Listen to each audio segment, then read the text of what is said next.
오늘은 칭찬받는 성도란 제목으로 함께 말씀 나누도록 하겠습니다. 우리가 아까 옆에 계신 분들에게 칭찬을 했습니다. 눈에 보이는 칭찬을 하는 것이 우리에게 좀 어색하죠. 습관이 잘 안 돼 있어서 칭찬하는 게 쉽지 않습니다. 그런데 반면에 비난거리를 한번 찾아보세요 하면 너무 잘 보이는 것이에요. 왜 그런지 네, 너무 많기 때문이에요.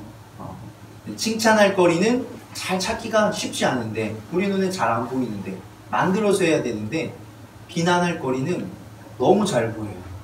이게 왜인지 참 아이러니한 것이기도 한데 우리 오늘 요한계시록 2장과 3장에 보면 요한에게 이제 예수님께서 환상을 보여주셔서 말씀하십니다. 7교회에게 편지하라. 그래서 7교회에게 하는 말씀들을 전하는데 주로 내용은 7교회에게 누가 말씀하신다 뭐 이런 서론의 이야기가 있습니다. 다 예수님에 대한 이야기인데 각각 다 전하고자 하는 말씀에 따라서 이 서론적인 부분이 달라집니다.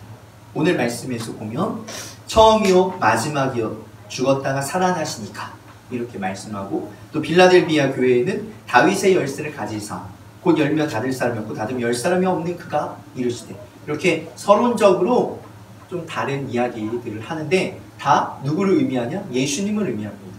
그 다음에 칭찬을 합니다. 그리고 책망을 합니다. 그 다음에 이제 약속을 합니다. 그 약속을 어떤 내가 한 책망을 잘 지켜 돌이킨 자에게, 성경에서는 이기는 자에게라고 얘기하는데 이기는 자에게 어떤 것을 약속을 해주십니다. 이런 내용으로 하고 마지막으로 이제 또 마지막 결론의 내용으로 귀 있는 자는 들을지어다 뭐 이러면서 성령이 교회에게 하는 말씀을 들을지어다 이렇게 표현을 합니다. 우리가 이 말씀을 들으면서 알아야 될 것이 있습니다. 먼저 첫 번째는 교회는 무엇인가 라는 것이고, 두 번째는 그렇다면 누가 교회인가 라는 것이에요. 교회는 무엇이죠? 우리가 교회를 구원의 방주라고 합니다. 우리가 교회를 예배드리는 장소와 함께 사람들을 구원하는 하나님께로 우리가 나아가게 하는 그런 장소가 교회이죠. 그런데 이 누가 교회인가 라고 했을 때 우리 지금 좋은 만남 교회, 우리가 이 건물이 있고 여기에서 드리는 예배를 드리는데 이 교회가 여기서 말하는 교회이기도 합니다. 1차적으로는 그 교회가 맞죠. 우리가 생각하는 교회. 그런데 좀 더 2차적으로 더 나아가자면 교회는 우리들 자신들이 교회인 것입니다. 하나님이 거하시는 곳이 교회다라고 했습니다. 그래서 여러분들도 교회가 되는 것이에요. 즉, 이 건물도 교회이지만 여러분 한 사람 한 사람이 교회라는 것입니다. 좀 더 정확하게 얘기하면 여러분들이 모인 공동체가 교회이지 건물은 그냥 건물일 뿐인 거죠. 이런 배경을 가지고서 여러분들이 이 말씀을 보면 좀 더 좋을 것입니다. 1차적으로 그래서 교회에게 이야기를 하는 것입니다. 교회들에게. 어떤 교회에게 얘기한다. 어떤 교회에게 얘기한다. 그래서 1차적으로는 교회에게 얘기를 하는 것입니다. 교회 공동체를 이루고 있는 교회에게 이야기를 하는 것인데, 좀 더 구체적으로 이야기하자면 각 사람들에게, 우리 한 사람 한 사람에게 이야기를 하는 것입니다. 구체적으로 어떤 지명이 나오죠. 뭐 서문화 교회, 뭐 에베소 교회, 뭐 빌라델비아 교회, 이렇게 지명이 나오고 그 교회의 이름이 나옵니다. 그런데 말씀을 보다 보면 이게 교회에만 보내는 것이 아니었다라는 것을 알 수 있어요. 그래서 뭐 11절 말씀 보면 교회들에게 하시는 말씀을 들을지어다 이렇게 이야기합니다. 무슨 말씀이죠? 한 교회만 지칭하는 줄 알았는데 마지막은 다 교회들이에요. 그러니까 복수를 썼어요. 즉, 이 7교회의 상황이 우리 교회, 우리 자신들의 교회의 상황에 될 수 있다는 것이에요. 그래서 이 교회, 예를 들면 좋은 만남 교회가 들어라 하면 좋은 만남 교회만 들을 거 아니에요. 집사님, 권사님 그러면서 한 명만 얘기를 한다면 그분만 들을 거 아니에요. 그런데 오늘 말씀은 그 한 분만 들으라고 이야기를 하는 게 아니다. 이 일곱 교회를 모두 다 우리들에게 주시는 말씀이다 라는 것을 여러분들이 기억을 하시면 좋을 것 같습니다. 그 중에서 오늘은 두 교회만 이야기를 하고자 합니다. 바로 서머나 교회와 빌라델비아 교회인데, 일곱 교회 중에서 유일하게 이 두 교회만 칭찬을 듣고 책망을 받지 않았어요. 그래서 좀 더 구체적으로 살펴보자면 서머나 교회입니다. 서머나 교회는 소아시아에서 가장 아름다운 도시로서 아시아의 왕관이라고 불렸던 도시라고 합니다. 소아시아의 첫 번째 도시라는 타이틀을 걸고 에베소와 경쟁을 했고, 황제의 흉상을 새겨진 동전을 주조하는 특권을 가졌습니다. 예수님께서 이 서머나 교회에게 한 칭찬 2장 9절인데요. 내가 내 환난과 궁핍을 알거니와 실상은 내가 부유한 자니라. 부유하다는 것입니다. 근데 앞에 뭐가 붙였죠? 환난과 궁핍을 알거니와. 우리는 여기에서 하나님께서 우리를 향해 볼 때 보시는 관점이 어떤 것인지를 알 수 있다는 것이에요. 우리가 하나님께서 우리를 바라보실 때 우리를 향해 보시는 것은 우리의 외적인 모습이 아니다는 것이에요. 우리의 잘생기고 이쁜 외모가 아니고, 또 우리에게 가지고 있는 돈이나 어떤 지위가 아니라 하나님께서 보시는 것은 우리의 중심, 우리의 신앙, 우리의 마음이다라는 것입니다. 하나님을 향한 우리의 상태를 보신다는 것입니다.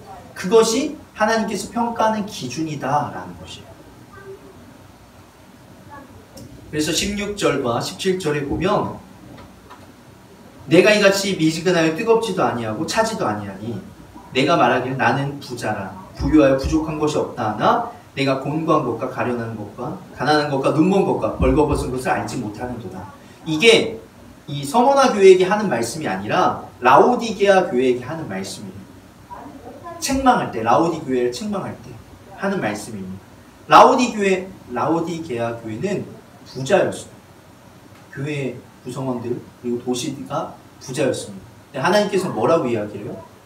네가 부자라고 생각하지만 아니다. 너는 곤고하고 가련하고 가난하고 눈멀었고 벌거벗었다. 이렇게 이야기를 합니다. 그러니까 북이스라엘에서도 하나님께서 가장 악한 왕을 이야기할 때 우리 이세벨 여왕도 이야기를 하는데, 이세벨 여왕의 남편 아합 왕을 가장 악한 왕이라고 이야기합니다. 그런데 실제 그 아합 왕 때 가장 부강한 나라였어요. 이 북이스라엘.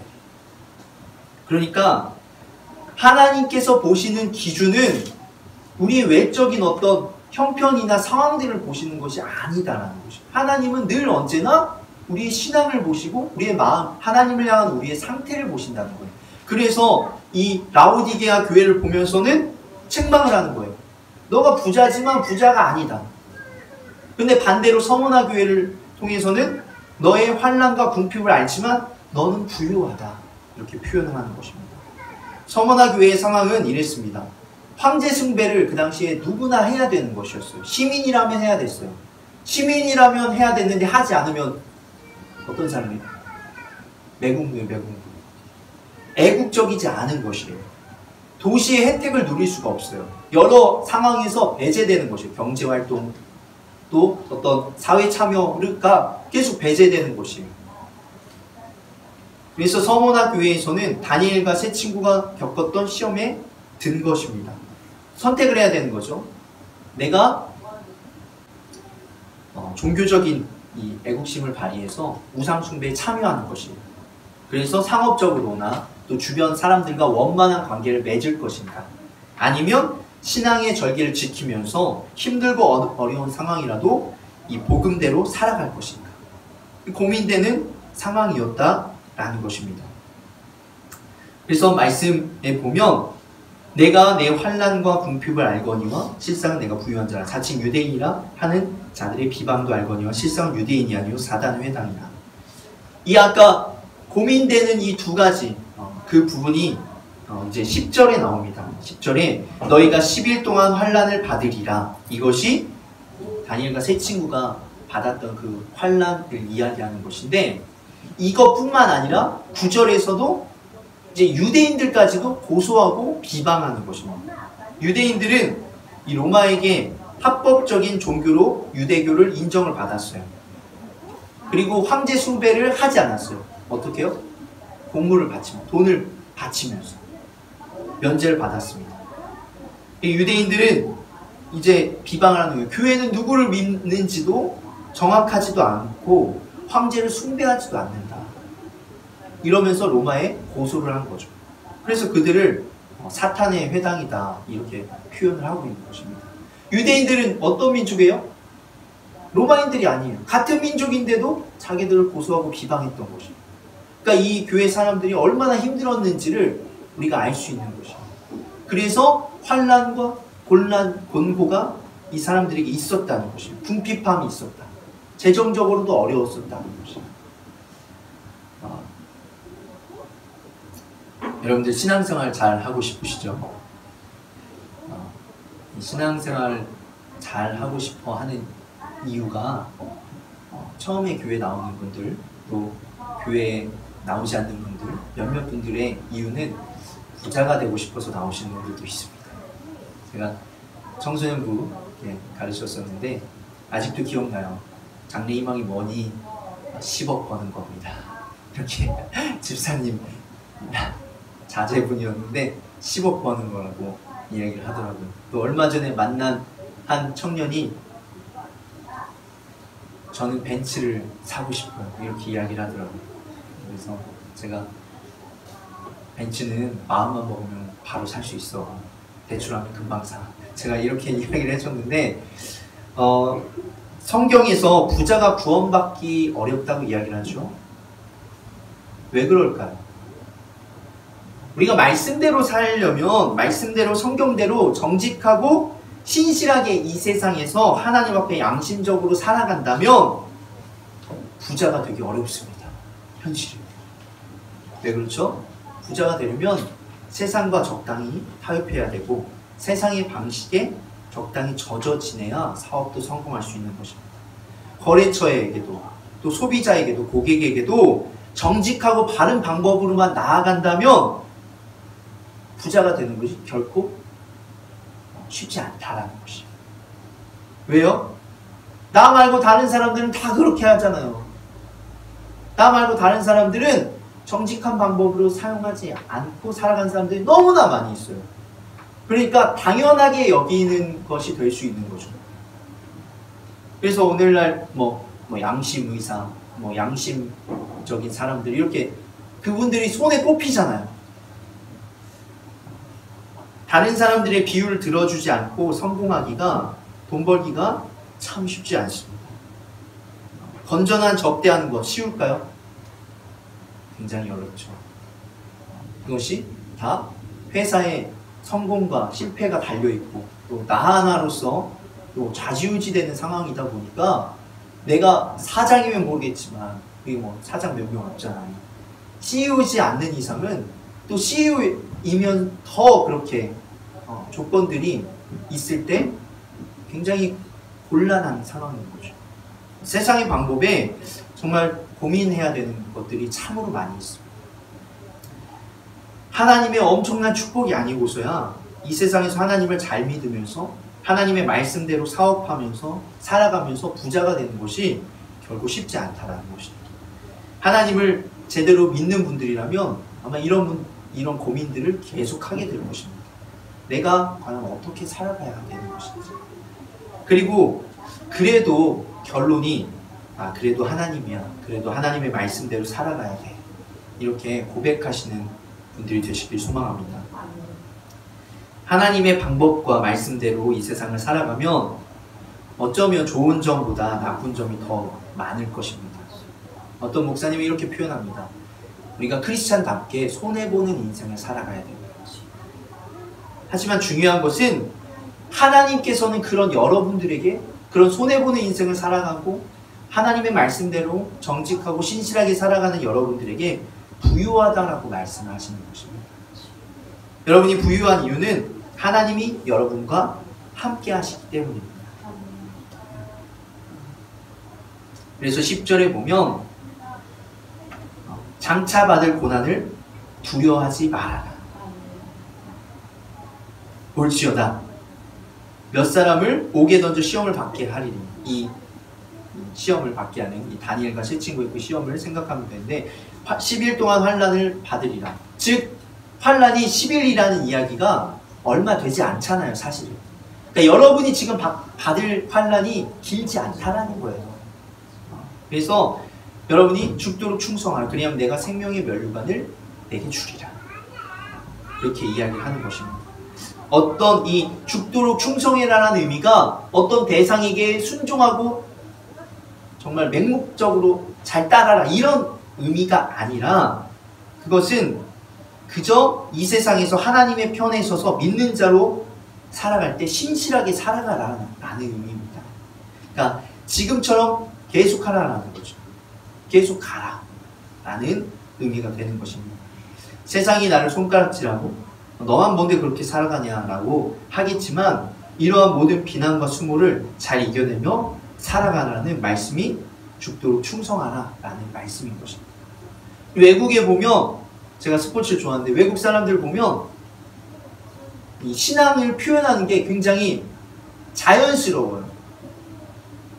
막 문신도 그런 말씀도 새기기도 하고 이렇게 합니다. 근데 우리 크리스찬들은, 우리 한국의 크리스찬들은 왜 이렇게 숨어 있는지 모르겠어요. 너무 다른 사람들에게 잘해주려고만 하고 정말 나이스한 사람으로만 보이려고 하는 건지 너무 내가 신앙이다라고 드러내지 않고 있진 않는지 한번 돌아봤으면 좋겠습니다. 그래서 그렇게 할 때 뭐라고요? 생명의 관을 내게 주리라 이렇게 말씀을 하고 있는 것입니다. 두 번째는 빌라델비아 교회입니다. 빌라델비아 교회는 이 주전 17년에 대지진으로 교회가 완전히 멸망을 했습니다. 요한이 편지를 쓸 때에도 수많은 건물들과 신전들이 재건되고 있는 상황이었습니다. 그곳에 유대인들도 있었는데 그들이 또 그리스도인을 박해했습니다. 인구가 4,000명밖에 되지 않은 진짜 정말 작은 도시였습니다. 4,000명이라고 하면 막말로 다 아는 사람들이에요. 한 달이 건너면 다 알아요. 그 정도밖에 되지 않는 정말 작은 도시였어요. 이런 상황에서 그리스도인들 역시 살기가 너무 힘들었던 것이에요. 8절에 보면 너가 8절 세 번역에 보면 너가 힘은 적으나 내 말을 지키며 내 이름을 모른다고 하지 않았다. 이 가운데에서도 자신의 신앙을 잘 지켜나갔다는 것이에요. 세상에서 힘이 없고 어떤 영향력을 끼치기 힘들었지만 그래도 빌라델비아 교회 성도들은 하나님의 말씀을 지키고 하나님의 이름을 모른다고 하지 않고 당당히 소개하며 알리고 전했다라는 것입니다. 여기에서도 똑같이 이야기를 합니다. 자칭 유대인이라는 사단회다. 너무 힘들게 하는 정말 또 사람들이 있었다는 거죠. 그런데 그 사람들이 뭐라고 이야기하냐면 변해서 고소와 비방을 하던 사람들이 변해서 내 발 앞에 절하게 하고 내가 너를 사랑하는 줄 알게 하고 그 사람들로 인해서 하나님이 정말 너희들을 사랑하는구나 알게 하겠다라고 이야기를 하면서 그 다음에 내가 인내의 말씀을 지켰은즉 내가 너를 지켜서 시험의 때를 면하게 하겠다 이렇게 이야기를 하고 있습니다. 그들의 방해에도 불구하고 하나님께서 이 시험의 때 앞으로 다가올 시험의 때 너가 인내하면 잘 지켰으니 그때까지 면하게 하고 지켜주겠다라고 이야기하고 있습니다. 그러면서 12장에 보면 그들이 아까 지진으로 도시가 흔들리는 사람들이었는데 하나님의 성전의 기둥이 되게 해서 흔들리지 않게 하고 그리고 또 결국은 이 땅 가운데 지진이 나는 도시에 살면 얼마나 불안하겠어요. 그런데 영원한 이 하나님으로부터 내려오는 새 예루살렘을 주겠다 이렇게 이야기를 하고 있는 것입니다. 그래서 이 말씀의 의미가 늘 두려움에 쌓여있는 빌라델비아 교회에게 영원한 하나님의 성전을 준비해 놓으겠다. 이 땅은 흔들리지만 내가 너희들을 위해 흔들리지 않는 하늘의 성전을 준비해 놓겠다 하시는 것입니다. 이 빌라델비아 교회의 성도에게 얼마나 큰 위로가 되겠습니까? 근데 한번 정리를 해보자면 하나님께서 정확히 예수님께서 요한을 통해 빌라델비아 교회와 서머나 교회에게, 즉 7교회에게 편지를 썼는데 다 칭찬과 책망을 했는데 이 2교회만 책망을 하지 않았습니다. 근데 이 교회의 상황이 어떤 상황이에요? 너무나 힘든 상황이었다는 것이에요. 하나님의 말씀대로 살아간다는 것이 객관적으로는 결코 물질의 축복을 받는다든지 아니면 지위를 얻는다든지 사람들이 칭찬이나 격려를 받으며 살아가는 것이 아니었다는 것이에요.